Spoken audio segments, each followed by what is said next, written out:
This is the third programme in our series SPAD Risk. Once again, we're going to look at 4 fairly common risks and think about how these potentially dangerous situations could have been avoided. I'm here at the new South West Trains simulator facility in Basingstoke. These simulators are able to recreate a wide and varied range of weather conditions and operational abnormalities so that drivers can get a hands-on experience, which would otherwise be impossible. This type of training is yet another method of ensuring the safety of train operations. Let's go down the Bournemouth line and look at our first reconstruction.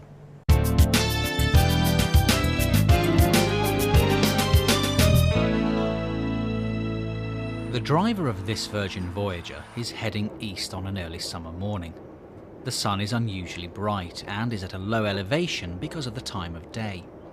Because he's following a Weymouth to Waterloo service, he's running under cautionary signals and controlling the train speed accordingly. But he's having trouble actually seeing the signal aspects, with the AWS being unable to differentiate between cautionary and danger aspects. The signal up ahead, because of the low sunlight, seems to be clear to a single yellow. But does it? He can't really be sure. He lets the train run on, but the signal hasn't cleared and too late, he sees the red aspect. Although the driver thought he was employing the correct defensive driving techniques while running under cautionary signals, the fact that he was having difficulty in actually discerning the aspect shown means that he should have been fully prepared to stop at the signal, whatever. When push came to shove, he wasn't. It can be equally difficult to discern aspects when the sun is low behind you. Take a look at these examples for instance. In these tricky lighting conditions, you should always be fully prepared to stop at the signal. If this causes late running, so be it. Don't take chances on aspects you can't properly see. And don't forget to report the problem to the signaller. It could prevent one of your mates making a bad mistake.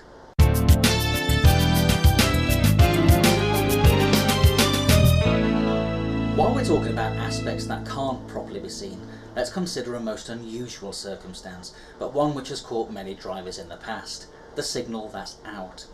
Now, the rulebook is quite clear that the signal that's out or failing to display an aspect must be taken to be a danger signal. This driver has just passed a distant signal showing a yellow aspect, and so he's braking the train.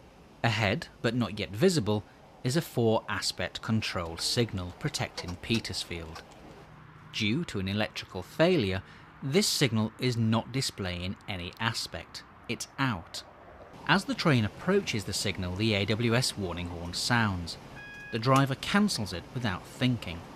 Because there's no aspect showing, he fails completely to notice the defective signal. He thinks he's had a proceed aspect or an AWS warning associated with an emergency, temporary or permanent speed restriction. It's not until the TPWS train stop loop intervenes that he realises something's wrong. Had the defective signal not been TPWS fitted, a collision might easily have resulted. Where did our hapless driver go wrong? Well, quite simply, by failing to observe the signal which was out. It's true that it wasn't very visible. At night, it might have been completely invisible. However, there are 2 important factors here. Firstly, the AWS warning horn should have alerted him, and secondly, his route knowledge should have told him that there's a signal at that location. So what action should he have taken? Well, we can use the simulator. I'm approaching the failed signal, but even if I can't see it yet, the AWS horn will bring it sharply to my attention. I can now see that it's out. An emergency brake application will stop the train in good time.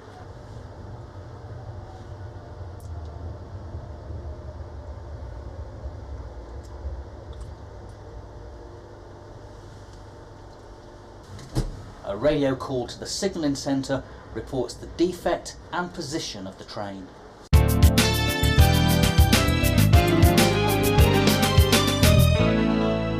This Class 377 Electrostar driver is approaching Bossam Station under cautionary signals. As he runs into the platform, he can see the starting signal at danger, and so he brings the train to a stand.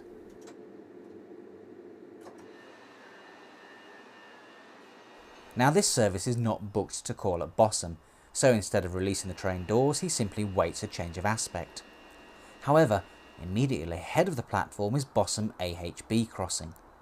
On this particular day, the crossing is under manual control for routine maintenance purposes. Seeing the train standing in the platform, the technician has lowered the barriers manually and his hand signaller is now showing a green flag to our driver. Unfortunately, our driver adds 2 and 2 to make 5. He assumes that the signal has been held at danger because of work on the level crossing, and that the green hand signal is therefore authority to pass the signal at danger. He sounds the train horn and proceeds. He is now heading for potential disaster.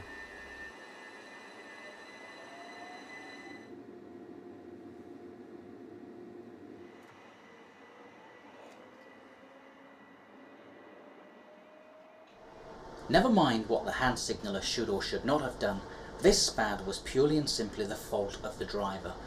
No hand signal is authority to pass a signal at danger unless accompanied by a specific and unambiguous verbal instruction. The hand signaller had no idea whether the signal was on or off and was solely concerned with the safety of the level crossing.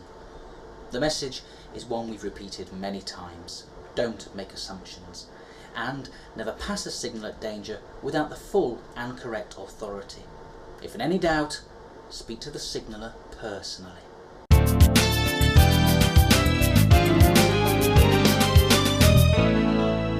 In our last scene, we'll take a look at a SPAD that resulted from a mindset familiar to all of us, but a dangerous one for all that: squaring up to go home.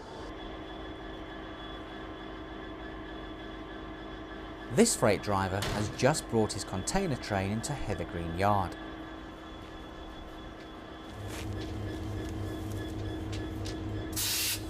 The shunter is uncoupling, and as soon as the engine is released, he'll be light to depot.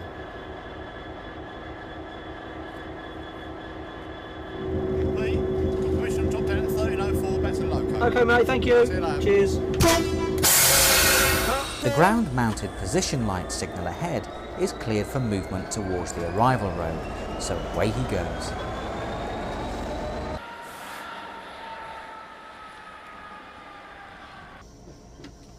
With an occasional glance at the road ahead, our driver is now putting on his HVV and stowing his things away. He's in a hurry to get away. He's certainly not looking where he's going. The next position light signal protects the connections to the lee spur, and it's on. But our hasty driver hasn't even noticed it, and crossing the up lee spur enters the depot as though nothing has happened. In fact, he's very lucky to have avoided either a collision or a derailment, and he certainly won't be getting home soon now. The moral of this story is simple. Whether you're driving a train on the main line or a light engine in the yard or depot, the job requires 100% of your attention 100% of the time. Some of the situations we've looked at will be familiar to many of you, and it's true we can all make mistakes, but in this job, even small mistakes can have very serious consequences. By understanding the inherent risks, you can ensure that you don't get involved in a SPAD.